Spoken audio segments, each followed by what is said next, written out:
Alloh taolo nima deyapti? Diqqat qilinglar. Birodarlar, siz haqingizda xohlagan gapini gapirsin. Siz ustingizda xohlagan ishini qilaman desin. Kim aytgani bo'ladi? Alloh aytayapti.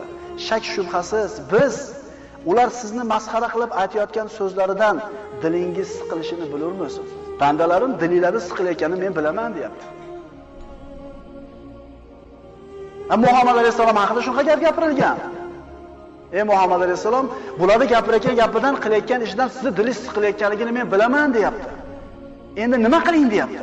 Xuddi shularga o'xshab borib gap qaytaring, ularga shu o'zlariga yarasha ish qiling yoki shu fe'liga yarasha fe'l qiling dedimi?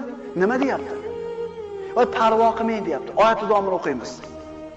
Shak shubhasiz biz sizni ular masxara qilib aytayotgan so'zlarini eshitib siqilayotganligingizni bilamiz biz, deyapti. Bas siz Parvardigoringizga hamda aytish bilan u zotni